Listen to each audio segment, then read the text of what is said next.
The Dave Hooker Show.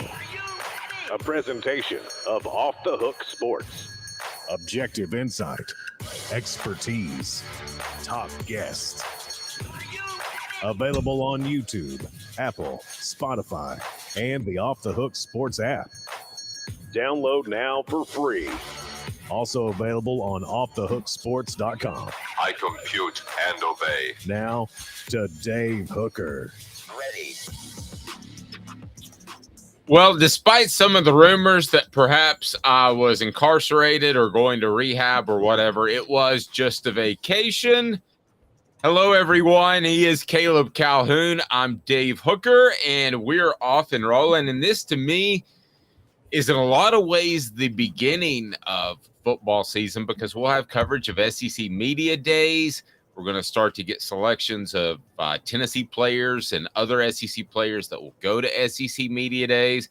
And then about a week later, you'll have practice starting. So this is the exciting time of year and excited to be back. It was my last family vacation, Caleb, with kids still in the house. So a little emotional today. If I tear up, that's my fault. That's on me, Caleb. So, but first of all, thank you for filling in, you and Caleb Giroux and Josh Ward and the crew. I certainly appreciate it. I did get a little bit of sun. What do you think? Well, so I took bets with everybody that came on last week over how red we thought you'd be when you got back. And you're not as red as we thought, believe it or not, or at least as I thought. So you almost look tan. Look at you. I do. I'm a weird ginger. I'm a weird ginger. And by the way, we bumped into some people and they just said randomly to my wife, "Are you with that blonde-haired guy?" I'm like, "What? I've got red hair." But the white is coming into the point that people think I'm a blonde now. So I hated being a redhead my whole life, and I accepted it and I loved it. And now I'm not a redhead anymore. That's so funny. See how it goes? But yeah, eventually I'll be all white because red hair doesn't go gray at all, but it just goes white. So welcome to everybody on the message board. I appreciate that. Glad to have you on board already. And so we've got a lot to get to, including some predictions as it is that time of year. And some people not as high on Josh Heupel as I thought, which surprises me a little bit. And some people questioning his offense as well. So let's go ahead and get started with that. Right now, it is time for today's tough question, and it has to deal with Tennessee's explosive offense. Will they be explosive or not? Here we go. Today's tough question. Take a side. Take a stand. The Dave Hooker Show. A presentation of offthehooksports.com. All right, so the Vols get some kudos. By the way, if you could hit that like and subscribe button, we'd greatly appreciate that. The Vols get some kudos as far as being one of the top 12 offenses in the nation. Caleb, that's pretty strong to me on face value for having a new quarterback at the helm. Not new, but you know what I mean. What did you think of them being in the top 12? I'm not surprised, but it's reaffirmation to me that Tennessee's considered one of the elite offenses after all they lost from last year. Yes, this is considered one of the top 12 explosive offenses in college football, and Tennessee being on the list does stand out. And it stands out in the article. This is by our man Brad Crawford at 247. Dave, I don't know if you know, I gave the guy a hard time last week because he wrote some things that just had to criticize heavily. But this one is a good one. And what's brought up is Tennessee it's kind of underrated because yes, they lost Hendon Hooker. Yes, they lost Princeton Fant. Yes, they lost their top two receivers and Darnell Wright. But on paper, they returned 8 guys that technically started a game last year on the offense. So yes, they lost Princeton Fant, but they returned a starter at tight end at Jacob Warren. So theoretically, they returned 8 of 11 starters, if you really think about it. And when you really consider the fact that Cedric Tillman was barely a starter last year anyway, they returned both wideouts. So I thought about that, and the experience is there to suggest the offense should really pick up where it left off, honestly. And Joe Milton's the big question, obviously. I think who replaces Darnell Wright at right tackle is a bigger question, but I still think Joe Milton is a pretty big one. But outside of those two issues, Darnell Wright and Joe Milton, I don't think there's a question about this offense this year. Really, other than Darnell Wright, if you want to phrase it like that, I don't have a big question. And here's the other thing. You don't have a Will Anderson that you're going to play this year that you've got to stop. I don't know that there's an elite defensive end on Tennessee's schedule like a Will Anderson and like the kid from LSU. So, yeah, I think the Darnell Wright is a significant loss. There's no question about it. But I think they can survive that. And I think they will survive that. I think what you're seeing about Tennessee getting named one of the 12 most explosive offenses, and I want to go through the list, it's one of two things. One, people really respect Josh Heupel and his offensive direction. Or two, it's people that were late to the party, right? So last year, they thought Tennessee was going to be like a 6-6 team, and they were better. So now they don't want to be late to the party again. So you're going to see more of this. Who are some of the offenses rated ahead of them? And I'm curious, is top 12 too low? And hello, everyone, to the message board. And by the way, my bell did get posted. I did get out of prison there in beautiful, where was I? Panama City. Go ahead.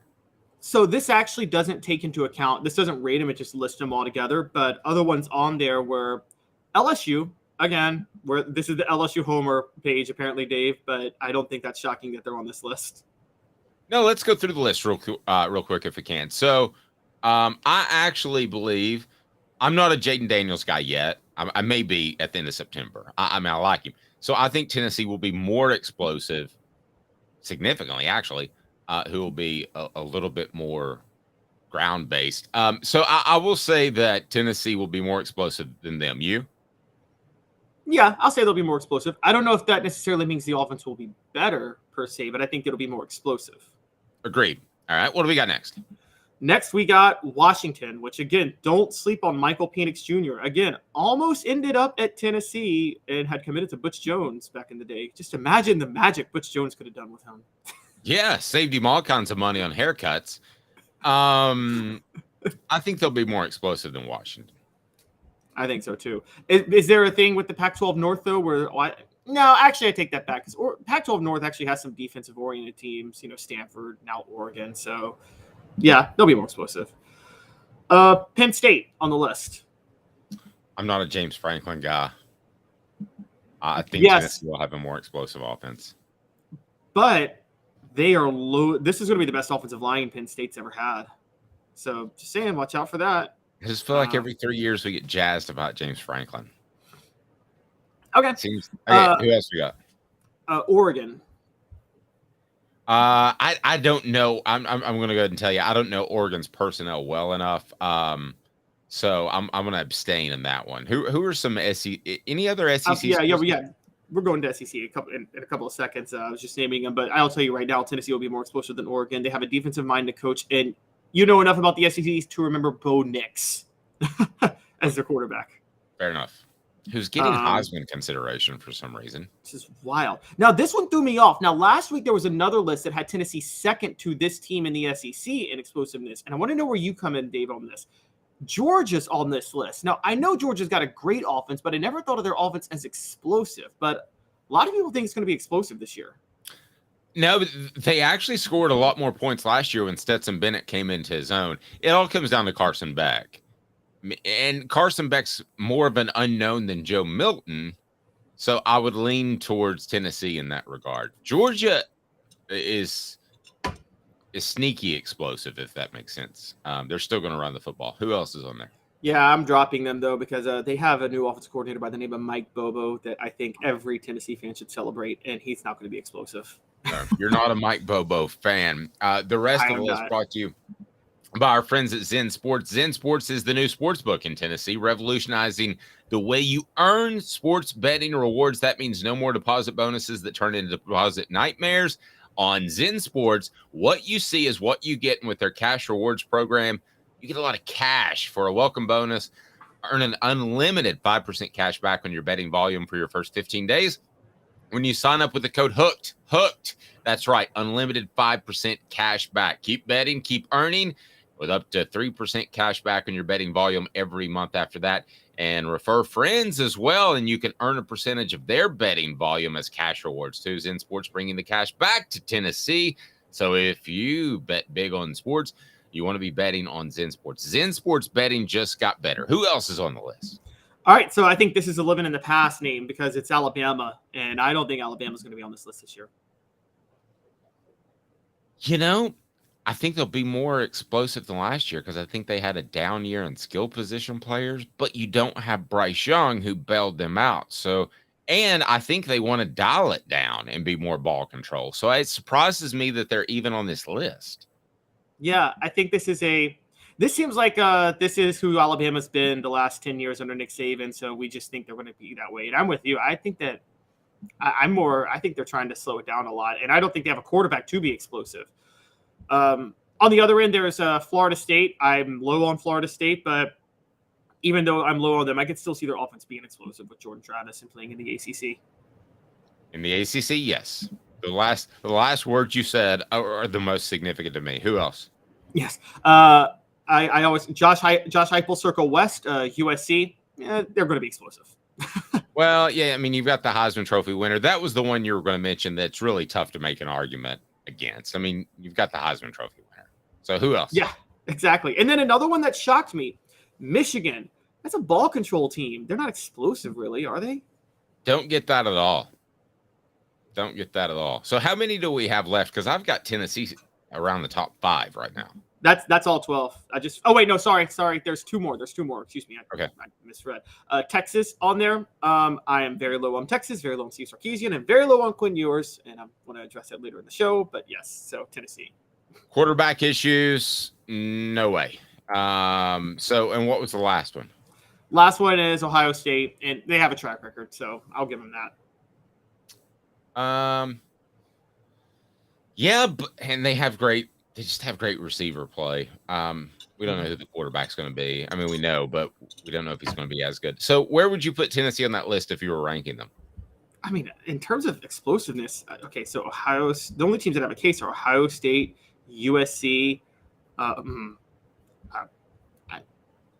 That's it. And maybe LSU, depending on what system they run. I got Tennessee at either 3rd or 4th on the list of those 12. I did too. I think they're a solid top 5. It would surprise me at the end of the season because listen, if Joe Milton doesn't pan out, they're going to make the move to Nico. Now, I don't think that's going to happen. You guys can jump on me on the message board if you want to as a Joe Milton hater, but I don't think that's going to happen. But I don't think Josh Heupel would be scared to pull the trigger whatsoever. So there we go. So Tennessee should have one of the top 5 most explosive offenses in the nation this upcoming season. Why? Because of a group of receivers that we think is pretty good, but actually not getting a lot of respect. Tennessee not in the top 10. Their receiving core for 2023. What age? What the? What was he thinking? Release the hounds. The Dave Hooker Show. Keep cool. A presentation of offthehooksports.com. Okay, this is one of those when we do our 3:45 a.m. production meeting that I don't give a lot of input with Caleb because I think we may see it legitimately different. So Tennessee is not in the top 10 receiving core in the nation. Here are the teams that are. Ohio State. I mean, they've got 3 first-round picks. I just don't know how you could argue Ohio State against anybody. The Texas Longhorns. Then you have Washington. You have Georgia. You have Florida State. You have USC. You have Oregon. You then have LSU. You have Texas A&M, and lastly, you have Alabama. I'm going to make the argument right now because I have a feeling you're going to go the other way. I don't think Tennessee should be in the top 10. And because we know that Dante Thornton has ability, has proven it, but does he make the transition? you're more likely to make the transition as a transfer than you were 20 years ago, right? But still, there is that question. Squirrel White, could he have a sophomore slump? I think Brew McCoy is the most talented receiver, if not player, on this team in terms of NFL ability. But let's see. He's yet to do it. He has an off season. So I would kind of have, if I were writing this list, I would have an asterisk next to Tennessee. And I would say if every one of their ifs come through, and if Squirrel White is as good as we think, if Dante Thornton is as good as we think, if Brew McCoy comes into his own. But I don't have a problem with them not being on the top 10 list. I think they will be a top 5 sort of wide receiver group at the end of the year. But when you lose 2 guys to the NFL in Jalen Hyatt and Cedric Tillman, it's not a great surprise to me that they're not in the top 10. You? I can't be upset at the list because Pro Football Focus isn't some, they don't kowtow to narratives. They do an analytical approach. I mean, they grade these receivers and they give them grades and things like that. And so this isn't based on any, we don't think Tennessee's there. No, this is based on actual numbers and raw data that puts Tennessee out of the top 10. And by the way, when you're all, PFF is just throwing us massive curveballs. Not only does Tennessee not have a top 10 wide receiver unit, according to PFF, but they have the highest graded returning safety in all of football. So maybe the secondary will be Tennessee's strength this year. I'm kidding, but switch up for sure. Yeah, Wesley Walker was the highest graded returning safety, but yeah, it's in the SEC. That is. I still think this is going to be top 10 though, and I don't blame Pro Football Focus for not putting it in there. But based on projections, I don't think we can debate this is going to be a top. I think it's hard to argue this is going to be top 10. Okay, yes, they lose the Biletnikoff Award winner. Fine. I don't really count Cedric Tillman as a loss. Brew McCoy and Ramel Keaton were the starters for most of the year last year at wideout. So I think that Brew McCoy and Ramel Keaton they returned their go-to wideouts on both sides. Squirrel White proved more than enough in plenty of games last year. And Dante Thornton, I disagree with you about the transition. Now, I think the transition is actually harder for a receiver than a quarterback in Josh Heupel's system. I still think it's a pretty easy transition, though. I mean, you're just schemed to run bare a lot of times and get wide open down the sideline. I mean, as long as you got speed, which he's got, I don't think there's a lot of stuff to learn in Josh Heupel's system at receiver. No, I agree. It's a reading safety sort of thing. It's not terribly difficult. Travis says, I want to put this up on the board because this is kind of a controversial take, but it's absolutely true. After Pitt, Tillman was inconsequential. That's very true. He was injured for most of the season. Hyatt was overrated. The receiver crew is way better this year. That's a bold statement, but one that I'm not going to disagree with because in that slot position, you expect somebody to get wide open like Jalen Hyatt did last year, don't you? Yeah, I mean, absolutely. That's the scheme. Do they have so Hyatt is not as quick on the 40 time, like right off the jump, but would you say like his long distance, his acceleration at like 30, 40 yards, that's where he started to beat guys there. Can other slot receivers do that? That's where the question comes into play because Hyatt was so good at winning the distance runs. Yeah, that is a very good question. Does he turn? I mean, do they have a guy who turns the 20s into 50s? I don't know, but it also wouldn't be the worst thing in the world if they had a guy who's ultra quick, like a Squirrel White, that is able to keep moving the chains. But don't you think Dante Thornton can be similar? I know we're talking about a Biletnikoff Award winner, but don't you think that Dante Thornton could be close to Jalen Hyatt?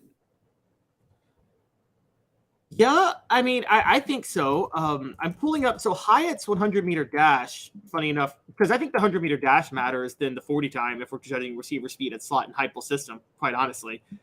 And Hyatt's 100-meter dash is 10.46. I'm pulling up Thornton's best 100-meter dash, and there's not. Okay, see, this is the thing. It's reportedly just over 11, which is still fast. Oh, sorry, this is a different Dante Thornton. Excuse me. his Dante. No, this is it. This is it. The same Dante Thornton. Okay, yeah, it's just over 11. So, and Squirrel White's is like 10.68. So Hyatt has the fastest 100-meter dash of these guys, and 100-meter dash matters more than the 40 time in terms of getting open down the field. So it's hard to know if they can do it. Now, Thornton doesn't have to be as fast in the slot because he's got a size advantage. I mean, who's going to guard him one-on-one?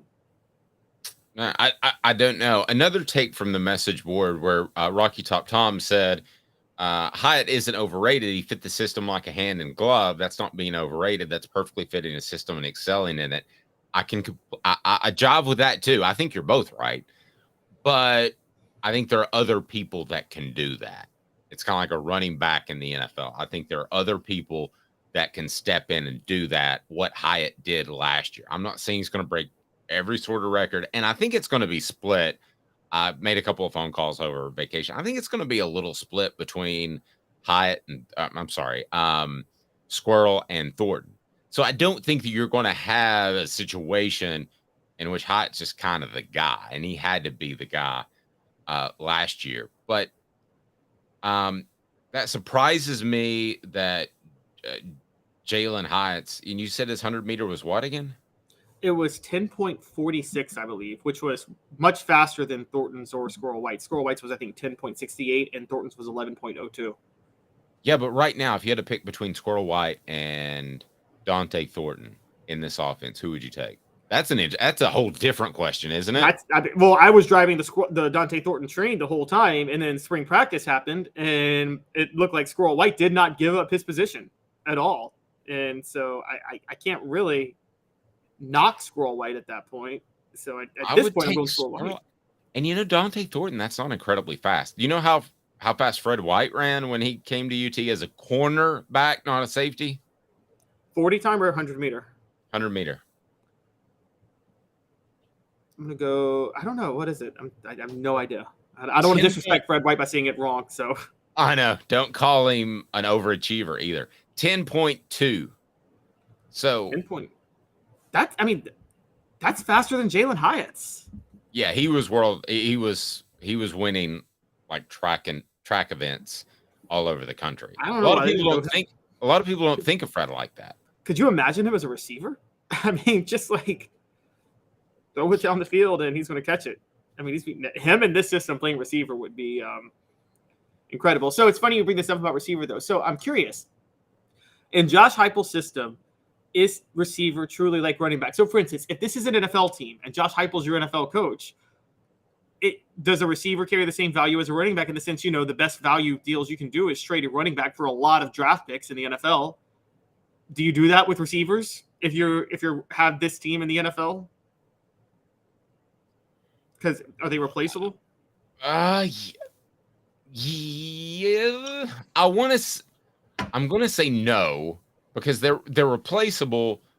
But if something would have happened to Jalen Hyatt, he had figured things out. I think that would have been a transition period. I think you would have had a 2 or 3 game transition period in the middle of the year with the best team's defense on the field. But let me ask you this.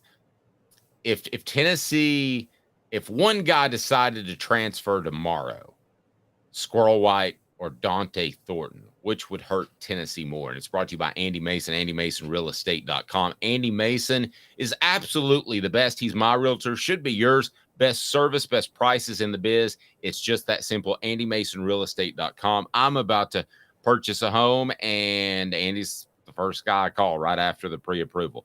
Okay, so if one of those guys traded, because I don't say hurt, I hate saying that. But if one of those guys traded out teams and they said, I'm going to transfer because I'm not happy with Squirrel/Dante, which loss would hurt Tennessee more? God, that's a tough one. I'm going to say Dante. See, I come back from vacation throwing hot heat. He does. I'm going to say Dante just because Dante can fill a void at slot or wideout. I mean, if you lose Dante, that's losing a what? Okay, so say Dante's gone. What if you lose Ramel or Brew? Well, that's where you really could have used Dante. So he can play multiple positions. So I'm going to say Dante. Okay, well, you kind of changed my mind on the fly. But my argument for Squirrel would be this, is that I like his shiftiness. at that slot receiver position. I think he's going to move some chains. I also think he's going to do some end around things. I think he'll do some other creative things. I think he'll do some little slip screens that maybe he's better equipped to do than Dante Thornton. So I will say Squirrel White, but the ability to play multiple positions certainly gives me pause for thought. No question about that. So totally random. Yes. Oh, sorry. What were you going to say? Sure. I was going to say on total random side, who is the last irreplaceable NFL running back? Like an NFL running back that you shouldn't trade for picks or value, that you should open the checkbook for? There's nobody. I mean, Saquon Barkley's what, the last great running back? I was going to go like even before that. Like, would you say maybe Barry Sanders was that? I mean, or Adrian Peterson? Yeah, different game. If you're talking about today's game, I'm saying historically, who's the last irreplaceable NFL running back that if you have him, you don't trade him for anything? Well, now I wouldn't want my Cowboy fandom to come out, but Emmitt Smith squeezed every yard out of every run that he ever had. He also ran behind the most massive offensive line in history. Come on. other than that, Travis says Emmett as well. Barry Sanders made the Lions a somewhat running team, so I would say Barry Sanders. Modern era where they're throwing it all over the field, there's not a guy. There's just not. You want to take Saquon Barkley, you want to argue that he's the best running back over the past 5 years or so. I'll take that, but there is no way the Giants wouldn't trade him for what? 2 first-round picks? A first and a second? Would 3 seconds? Would you say Adrian Peterson and LT were the same type of value? Like even in their prime, you trade them for 2 or 3 first-round picks? That's just towards the tail end of that era where they still ran the football. So I still think they're valuable then. I think when it went passing, that those guys aren't as valuable. I'm going to be in my first fantasy football league team, and I don't know how to pick running backs this year. I haven't been in one in years. And running back, you always pick first in fantasy football because they carry the most fantasy football points. And so now quarterback has now taken over a little bit, but still running back touchdowns are worth more than quarterback touchdowns.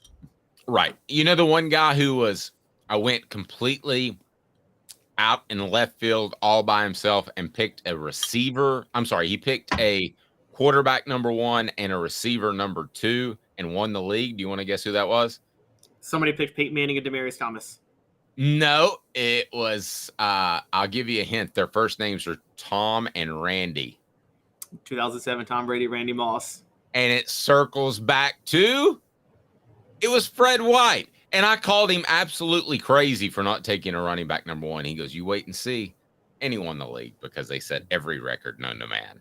Because the Patriots offense was this complex system of, receiver, quarterback combo, and they do all that. And then on the outside, they just got this guy that can just win one-on-one, just straight simple down the sideline all the time. And it's like, hey, man, if the Wes Welker guy's not open in the slot, just chuck it up. Randy Moss will make a play.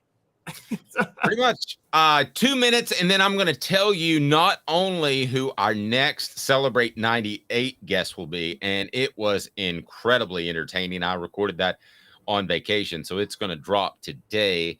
And then a prediction by a national writer that says that the automatic bids for a 12-team college football playoff are for the Big Ten and SEC, no doubt about it. And I tend to agree with him. Stay tuned. Or non-automatic, I should have said. 2 minutes, back with you. He's Caleb Calhoun. I'm Dave Hooker. To own the more that owns every job, then get to Vassey Lawn and Garden in Cleveland and get you a Toro. I'm David Vassey, here to talk to you about Toro.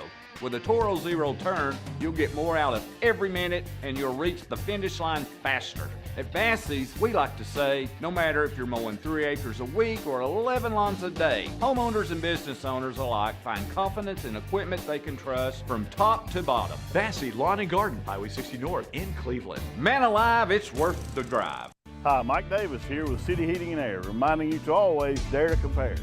Our team provides quality local heating and air service, installation, and maintenance across East Tennessee. We use only the best equipment like American Standard heating and air conditioning for your residential, new construction, or commercial needs. Honesty, dependability, and customer satisfaction have been the cornerstones of our business since 1961. City Heat and Air.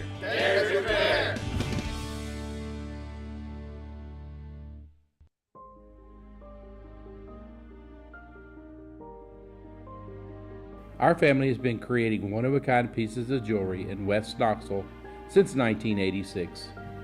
Each piece is a combination of unique processes that bring your idea to life. Every day in our shop, a truly special item with a story all its own is being manufactured in our facility, bringing the history and family sentiment into a whole new generation of life. We're grateful that you chose us to be Knoxville's best jeweler, a title that we value and respect. Because to me, being a jeweler and owning a jewelry store are not the same thing. I'm Rick Terry. I'm a jeweler, and we want to be your jeweler. Kingston Pike and Campbell Station Road in the heart of Farragut, and downtown on Gay Street right next to the Tennessee Theater. With all that sun, sand, and salt water, the beach is a very relaxing place. Unless you wear contacts. Ow! Open your eyes to the best the beach has to offer with LASIK vision correction from Campbell Cunningham Laser Center. Ah. You're listening to The Dave Hooker Show, a presentation of OffTheHookSports.com. The internet is full of pictures of each and every one of you. Available on YouTube, Apple, Spotify, and the Off the Hook Sports app. Download now for free. Is there nothing you people can't do? Also available on OffTheHookSports.com. So, if you haven't followed it closely, because it's still a year off, I understand. But here's how the college football playoff is going to work. 6 highest rated conference champions, determined by the College Football Playoff Committee, will receive automatic bids. The next 6 highest rated teams will get at-large bids. The 4 highest rated conference champions will receive buys into the quarterfinals. First round games will be played at the home stadium of the team with the better seed. Okay. So what I want to address is number 2 on that bullet point list. The next 6 highest rated teams will get an at-large spot. So a guy that we like, Joel Klatt, quite a bit, said they are effectively, 2 of those spots are effectively reserved for the Big Ten and the SEC. No, all 6 of them. All 6 are the at-large spots. So they're going to, well, I'm not following then. So what Joel Klatt is predicting is that, so it's the top 6 conference champions, which you're going to have the SEC and the Big Ten be among the top 6 every year. Okay, so we're at 6. We're at 6. And then he said the other 6 at-large bids, he thinks basically what's going to happen is that it's basically just going to be for the Big Ten and the SEC. It's going to be almost reserved for the rest of the best of the Big Ten or the SEC. So all 6 at-large bids will be just Big Ten and SEC teams almost. Okay, I want to play a little game here. It's called Should've or Will It? It's workshopping, okay? Admittedly, right here on the air. So, should it? No. I mean, not all. I mean, you could argue that the next 6 best teams are from the SEC and Big Ten. And I would have zero problem if it shook out with that happening. But let's look at the ACC, for instance. Whether or not Clemson or Florida State wins that conference, if they're both knocking at the door, how are they not going to be included? So I don't see that. I don't see how all 6 could go to the Big Ten and the SEC, and you're going to get politics involved. So does the ACC and Pac-12, 10, whatever they are, do they have as much pull and power as the SEC or Big Ten? Heck no. Caleb, I'm not an idiot. I don't think that's the case. But I will tell you this, there's going to be enough politicking for those conferences to keep the entire nation involved in this playoff. So, no, I don't think all 6 will ever be just Big Ten and SEC. Do you? No, and let's go with last year. If this were to have happened last year, the 6 conference champions would have been Georgia, Michigan, Clemson, Utah, Kansas State, and Tulane. The 6 at large would have been TCU, Ohio State, Alabama, Tennessee, USC, and Penn State. So 4 of the 6 would have been reserved for the SEC and the Big Ten, because you would have had Alabama and Tennessee and Ohio State and Penn State all get in. But then you would have had USC as a runner-up and TCU as a runner-up also get into the playoff. So I think Joel Klatt has a point, though. Look, I'm reading this as I'm reading this to you now, Dave. USC's in the Big Ten and going to be in the Big Ten in 2024. So right, that's and I almost said the same thing about Texas and Oklahoma. That they'll be in the SEC. I just can't imagine. Okay, let's take a look at last year. All right, who would be if we're going that those automatic or non-automatic bids go to SEC and Big Ten? Who are we arguing from the SEC that's in? Georgia, Alabama, Tennessee. Yes. And then the next team in there would have been LSU, but they're down at number 17. And I don't think anybody thought LSU should have been in last year after what happened in the SEC title game. Okay. And Big Ten's even easier. Okay. Because on a good year, it's going to be Ohio State, Michigan, and Penn State. I don't know who the fourth best team is in the Big Ten. Well, so again, it's going to be USC, but until then. Oh, yeah. So USC. I'm sorry. So let's say we have 4. Okay, so I don't see how you get to 6 in the Big Ten, and I think it would take a special year in the SEC as far as wins and losses. Yeah, because what we're talking about here is it would be 8 teams total from those 2 conferences, because the 2 conference champions plus 6 at-large teams total. So we're talking like effectively the top 4 teams in each conference getting into the playoff. I think that's more possible than you, Dave, only because I got to be honest. I do think the playoff committee, and they should do this.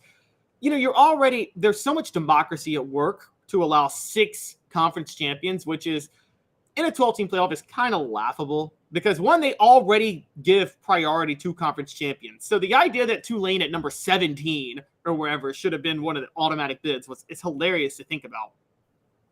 I think what this opens the door for them to do is this opens the door for them and the playoff committee to say, hey, yeah, we're going to give preferential treatment to the 9-3 Big Ten team over the 11-1 ACC team.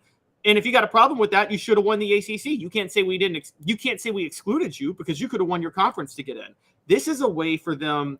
I think I've said this for a while. The college football playoff is actually a way for them to more favor the bigger teams, which has been a conspiracy of the, oh my God, let Boise State in. They have this theory that the smaller teams are discriminated against somehow.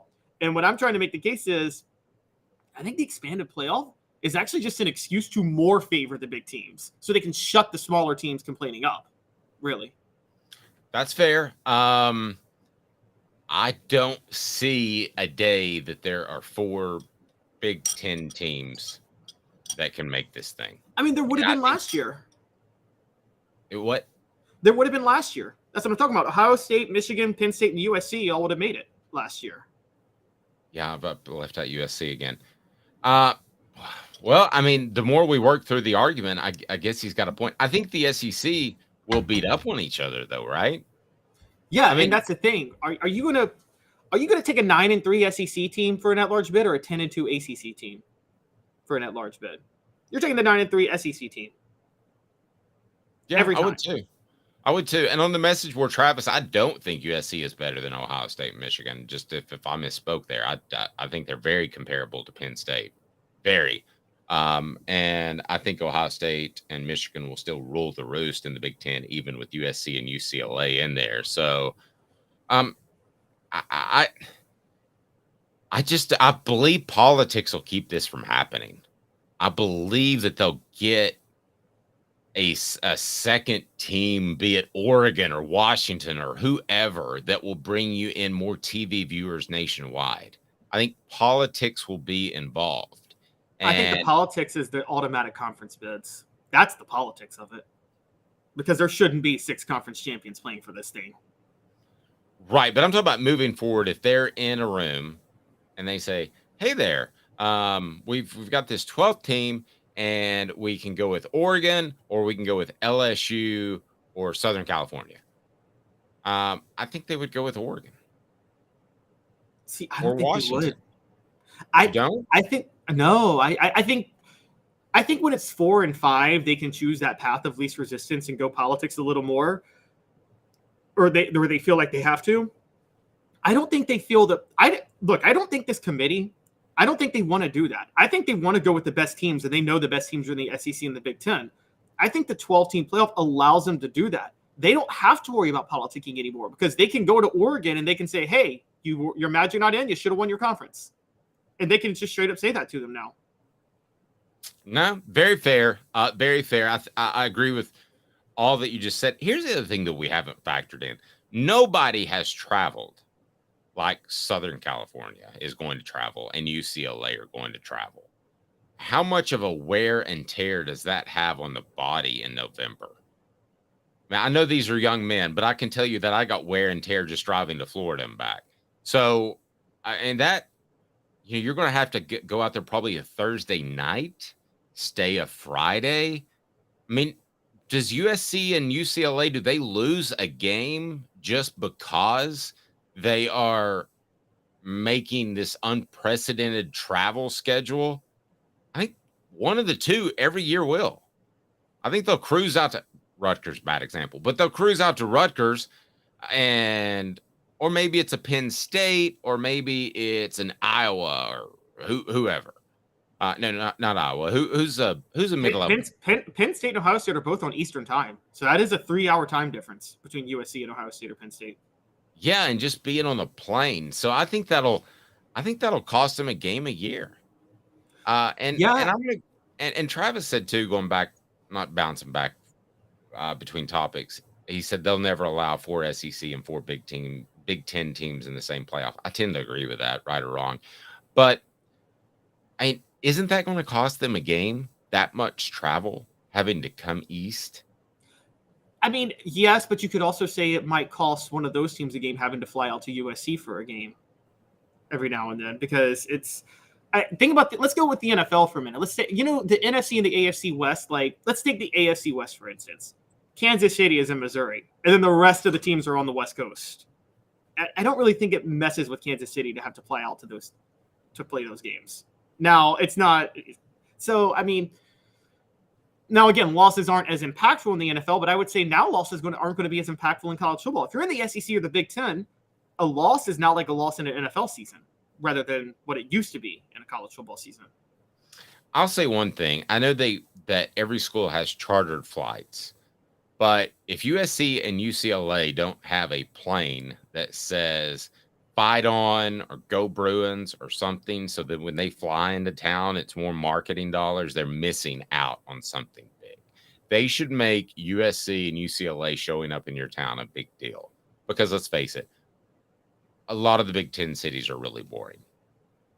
So you show up and you got the camera guys and you make sure that sports information knows about this, and the camera guys are shooting and they're good to go and they're excited.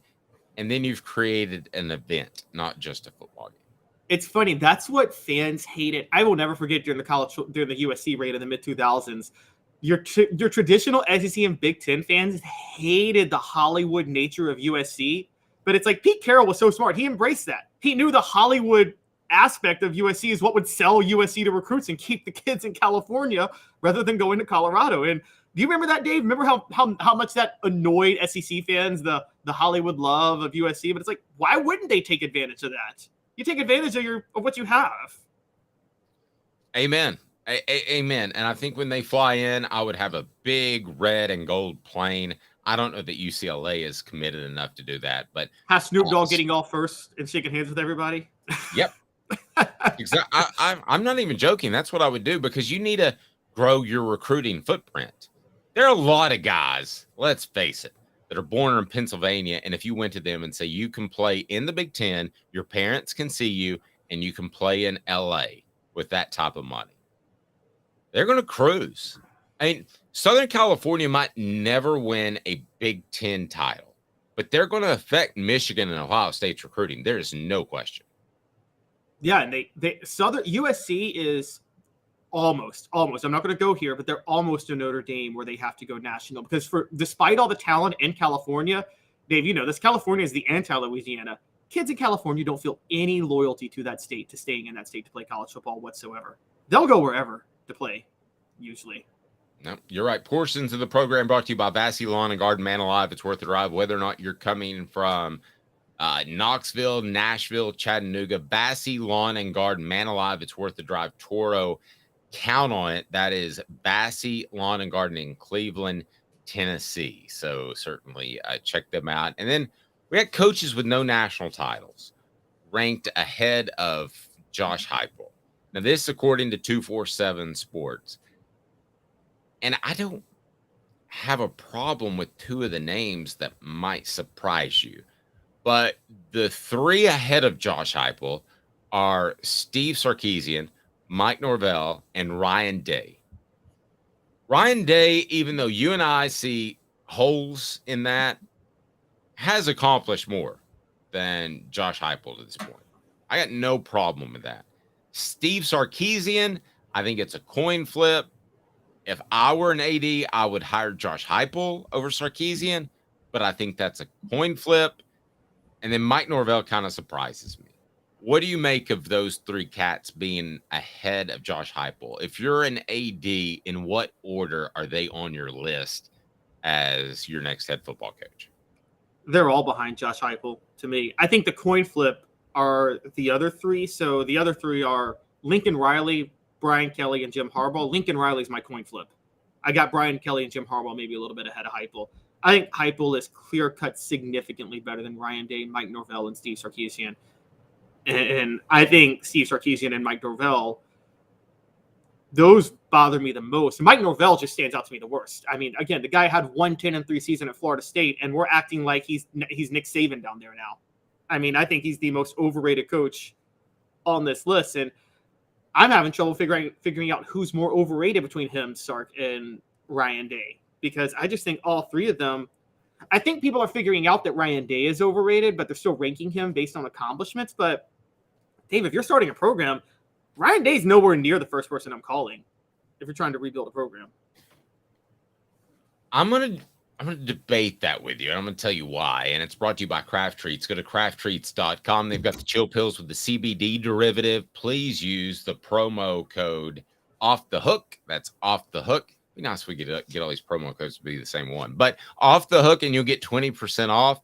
They've got the chill pills with the CBD that helps with your pet's arthritis, also can help with your pet's anxiety, and help with your pet's digestive issues. Again, crafttreats.com. Use the promo code Off the Hook. Caleb, I think we sometimes forget that Ryan Day took over that Ohio State program when Urban Meyer was essentially disgraced and being shown the door. They handled it publicly as classy as they could, but that was their move.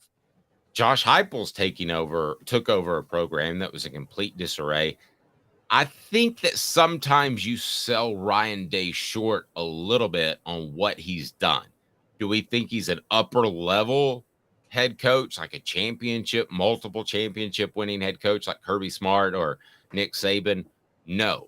But don't we have to give Ryan Day a little bit more credit for keeping that ship going in the right direction in a serious transition period where it could have gone south? No, because I don't think it's that hard to keep the. No, I'm going to be honest.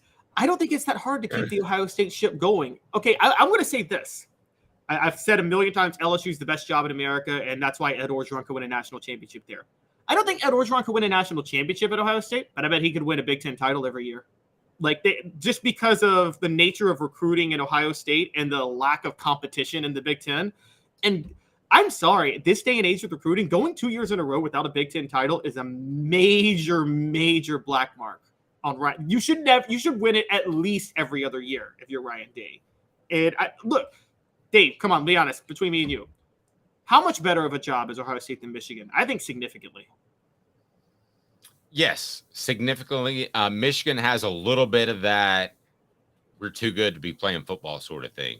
And Ohio State fully accepts it in that state. And really, there are NFL teams there but I've worked with a group out of Ohio, and they're dialed into Ohio State. I'm not sure that Michigan's not split between other teams, even the Lions. And Yeah, I think Ohio State's on a significantly higher level, despite what happened last year, than Michigan as far as a football factory that can keep it going. Ohio State just has a ton of talent, Caleb, in that state. Yes, and also Detroit kids are about as loyal to Michigan as Memphis kids are to Tennessee, quite honestly, if you know the lay of the land with recruiting up there. I mean, they don't – inner city Detroit feels no connection to the Michigan or Michigan State schools whatsoever. They don't care. And now, they might with basketball. I bet Detroit kids probably like to go play for Michigan State and Tom Izzo in basketball. But outside of that, they don't care in football. And so they'll go anywhere. And, yeah, Ohio State, they go from Cleveland to Cincinnati to Columbus, and they get anybody they want anywhere in between. And I think Ohio State is – I think because of how easy a job it is and because of the fact that you're in the Big Ten, I don't think it's that hard to win the way he's been winning. And I do think it's a major – I think it's – yes. Now, to be fair, he played Alabama for the national title in 2020. That season doesn't count. That was the COVID year. I'm not counting anything that happened that year. But outside of that year, hasn't won a college football playoff game. Now, again, I'm going to give him a shout out. Josh Pate brings up a great point. Ohio State almost beat Georgia. If they almost beat Georgia this year, we're having a totally different conversation about Ryan Day. And I'll fully concede that. But I just think that, look, I think he should have done more to this point. I think Ohio State is way too easy of a job to win it. Especially given that they're in that conference. I mean, you could make an argument that LSU and Ohio State are easier, but LSU has easier to win, but LSU has the toughest schedule year in and year out. By far, bar none. They play in the SEC West. And now you can make an argument for Georgia because there is a debate between the SEC East or the Big Ten East. Because until last year, until Josh Heupel got Tennessee back, the East was really bad. But it's a little bit different now. But the question becomes Sarkisian or another question. Dave, am I wrong in thinking Sarkisian's overrated too? Where is this idea that he's an offensive genius? Because I haven't seen it. No, I'm with you there. I think he's a solid coach. Does he have the sort of insight and the sort of creativity and innovation that a Josh Heupel does? Or, I know we're getting ready to talk about Gus Malzahn and Kevin Sumlin. Does he even have that innovation? I don't watch his offense and think, wow, they're doing different things. Never once. Have you? No, never. I saw standard pro style offense, which again, if you're going to do that in college, you got to have the Jimmies and Joes. And Texas still hasn't recruited the Jimmies and Joes just yet. No one wants to point that out, but they don't have Jimmies and Joes on the level of Alabama or Georgia. And so you can't, that's a problem. And yeah, Mike Norvell, I think, but the clear one, Mike Norvell has no business on this list. That's laughable. Now, before we get to, is Josh Heupel just a splash guy? Can I share a story real quick? I was talking to Philip Fulmer during my vacation and finish up the book finally. And he said that he was going, I think this is so Philip and so funny. He was going to his grandson's practice. And he said essentially he was making sure they don't tackle to the ground in summer. So I'm thinking to myself driving down the road, how would you like to be a coach and have Philip Fulmer standing on the sidelines and his grandson is on your team? There's no way you're not thinking he's looking over your shoulder, right? Yeah, of course he's looking exactly. Of course he's looking over your shoulder, particularly given what we know about Philip Fulmer now and what you told me. He basically, towards the end of his career at coaching, he was wanting to be a CEO who still was always looking over your shoulder at the same time, wasn't he? Yes. Absolutely. And yeah, I got a chance to talk to him. And by the way, got a book coming out. I'm excited about Celebrate 98 and finishing it up. And one of the things that he told me is that they were not allowed to speak to any of the Florida State players throughout the year. And where did he learn that? Tom Osborne the year before with Nebraska, who he's always looked up to.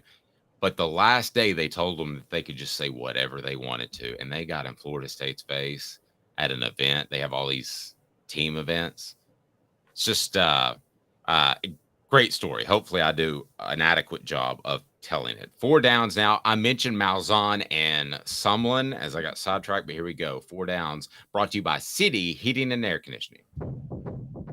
4 downs. 4 questions. 4 answers. The Dave Hooker Show. 4 Downs. A presentation of offthehooksports.com. How can we be sure Josh Heupel isn't like Gus Malzahn or Kevin Sumlin? What is that thumbnail sketch of those coaches? Cutting-edge offenses that have made early splashes, but eventually they see the success fade as a coach. So let's dive into that right now. What down is it, Cooper Mays? Coop here. First down. Thank you. Why will Josh Heupel fade into the background like Malzahn or Sumlin? So I'm not saying that you believe this, Caleb, but why will he? I think what could happen is there's 2 ways this could go. One, people figure out Josh Heupel's offense. But another thing, and I think this happened more commonly with Gus Malzahn, so many other SEC teams could start incorporating elements of Heupel's offense into their offense. And that becomes a big problem. And look, Heupel's offense is getting, I don't know if you know this, it's getting replicated all across the country at lower levels in college football right now. I mean, I think Fordham hired somebody to just go to Orlando for a summer and study Josh Heupel's offense. And then that guy's gotten a job somewhere else. I mean, this is happening. Everybody is studying this offense. And the more people run it, the less ahead of the curve you are. Just like the Oakland A's, by the time everybody else figured out sabermetrics, Billy Beane wasn't that special of a GM. Yes, and the more defensive-minded coaches are going to be looking at it, finding ways to stop it because they have to play it. So, right. and you can learn X's and O's from whoever plays Fordham. But I think you saw South Florida when they hired Alex Golish, is obviously they want to replicate it. And I think you're going to see more of that. I think any offensive coach right now, there's going to be an offensive coach on Tennessee's staff, and I'm not going to name anybody because I don't really know, but I have an idea, that's going to get a Peach job one day. And by Peach, I mean a South Florida top level. And he's not going to be ready. But he's just associated with Tennessee's offense, so he's going to get that job. So that was first down. Why will Josh Heupel fade into the background? How about second down, Coop? Cooper Mays here. Second down. Why won't he fade into the background like Malzahn and Sumlin? I'm going to go first on this. First, I was never a big Sumlin guy. I didn't think he did anything that incredibly inventive. I think he had a run of good talent. I would say the same thing for Gus Malzahn, which was most embodied by one of the most dominant quarterbacks that we'll ever see, and that's Cam Newton. So I will say he won't fade. Josh Heupel won't, because those guys had a talent advantage. Josh Heupel doesn't have that yet. He may one year, but if you look at the plug and play last year, if I would have told you that Cedric Tillman was going to be out 90% of the year, you would have said, oh, that's a big hit. They kept rolling. They plugged people in. So that's why he won't. I think he's just a better X's and O's coach at the end of the day than Malzahn or something. Yeah, I think so too. And I think this is why you always bring up the Steve Spurrier comparison, which is a better one, because Spurrier, when people figured out his offense, was able to adjust and just call, he was able to just out scheme you a lot of times, even after the fun and gun was figured out. And I think Heupel's more of that mold, where even if this offense is figured out, Heupel's shown a tendency and an ability to adjust. I mean, heck, he adjusted when he started running this offense to begin with. I mean, that was an adjustment on him alone when he went to Utah State. So, I mean, I know that he was asked, he doesn't like the narrative, by the way, that he kind of relearned his offense in himself after he got fired. He's more, you ask him, he won't say it out loud, but he thinks he was railroaded by Oklahoma. But at the same time, I do think there were some changes to what he was doing after he got fired than before. When will we know? What down is that, Coop? Tennessee center Cooper Mays here. Third down. When will we know if he's the real deal or a flash in the pan Malzahn/Sumlin? Well, we actually got our first hint last year, and it's good news for Tennessee, which is this. Malzahn and Kevin Sumlin, what do they both have in common? Their best year was their first year. And so Malzahn, his 1 year as Auburn's offensive coordinator, won the national title, and then his first year as head coach won the SEC title. Someone's first year, Johnny Manziel, won the Heisman. So that was their first year. Heupel's first year, he went 7-6. Then he went 11-2 the next year, which suggests that, okay, he went 7-6. Defenses started to learn about this offense, and they still couldn't stop it. And so I think, but we'll know for sure 2025. I say 2025. If he hasn't had another top 5, if he hasn't had a top 5 finish or a couple more top 10 finishes by 2025, that's what we'll know. I'm going to say December 2024.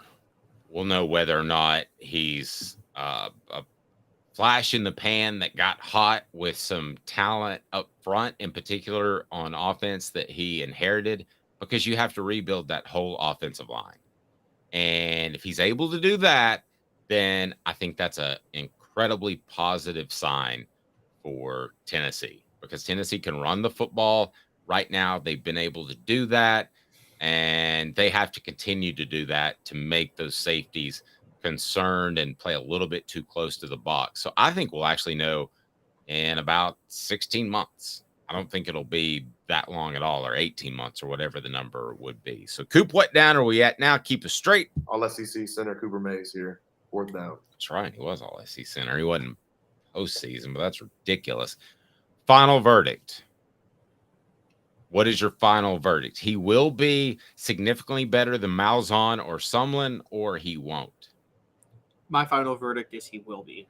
And the reason for my final verdict is his ability to adjust, but also I think Tennessee is at a position with NIL and Spire Sports having the largest collective. They're just going to be able to recruit better soon. And I've never said that. I've never believed that Tennessee is a better recruiting job. I never thought it was even top 10. But with NIL, Tennessee is right there on Georgia's level in recruiting now because of that collective. I know that Butch Jones put together a good year, and I know some people got on board. And I know that we could be dead wrong in 18 months. But I don't even think that Sumlin or Malzahn are on Heupel's level as far as an offensive mind. I think if you want to bring up Spurrier like you did, yes, that's the realm we're talking about. I don't even think we're in the same room. I don't even think we're in the same house as those two guys. Could be dead wrong in 18 months when I'll kind of make my determination on long-term success. But right now, I don't even think it's close. I don't think those two names are even in the conversation that's being compared to Josh Heupel.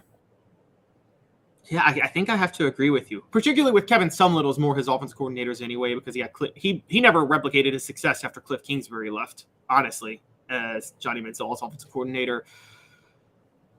Now, my question is Josh Heupel, when you watch this offense, is it a system-based offense in the sense of it's, okay, here's 3 or 4 plays for the quarterback and read a safety and you make the decision based on that? Or is it, is it a Spurrier, I'm going to call the play each play to play?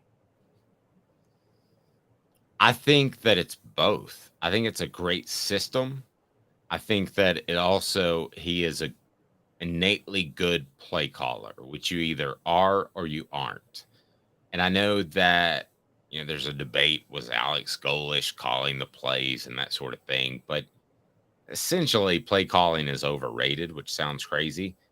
But I think Josh Heupel is very good at it. And I think he's very good at game planning too. So I think it's both. I mean, as far as an offensive coach, and NIL could help him in recruiting. That's the question we all had. But as far as an offensive coach, I think he's right up there with some of the greats. I think this would be a more appropriate conversation if we were talking about Lincoln Riley, for instance, or we were talking about, I know you don't like him and I'm not real high on him either, but Ryan Day, who at least has recruited the talent that's there. And maybe he's not as good of an X's and O's coach, but I just don't see Sumlin or Malzahn at all being in the conversation. Yeah, at this point I don't, but I would have said Malzahn was in the conversation 10 years ago. I mean, when he had that, I missed the boat on that. When he had that splash year at Auburn, remember the kick 6, Nick Marshall, Alabama. I thought Auburn was going to take the mantle from Alabama during that time, and man, I got that wrong. Yeah, but in retrospect, wasn't that kick 6 like the luckiest play of all time? I mean, we've seen it since, but that was the first time that I saw that play actually work. Well, and don't forget the week before, Auburn on 4th and 30-something, had that tipped pass against Georgia that they called and went for a touchdown. No, that team was insanely lucky. That's the luckiest team to ever make the national title. I'll give you that. But we also have to remember they were so bad the year before, Gene Chizik's last year, and Chizik gets fired and Malzahn comes in, and just to have them in the running late in the year was an impressive feat for him. So I can't take that away. Agreed. Caleb, I missed you. All the listeners and posters on the message board missed you too. One last chance to hit that like button. We really appreciate it. And subscribe. Tomorrow on the program, we'll have Josh Ward, and pretty close to announcing our football lineup. We'll have Josh Ward on Thursdays. We'll have Fred White on Fridays, and a pretty special guest from time to time that I'm going to give you a little hint, maybe on our Celebrate 98 series. His name might rhyme with Rinse or Tiley, because there's no better guy to break it down than Spencer Riley. My first ever interview, Caleb, way back in the day. I was covering Tennessee basically part-time. Spencer Riley comes in there. This is how different it is. He kicks one chair out. He sits down, puts his feet up on another chair, and says to the media, "All right, boys, what do you got?" That's how different it was back then. But he was gold. You could ask him, "Is it going to be a beautiful day tomorrow?" And you'd get a great quote. So we might be working with some Spencer Riley here really soon. So he is Caleb Calhoun. I'm Dave Hooker. Again, weekdays, we're live at 10 a.m. Eastern time. Whenever you're watching, have a fantastic day.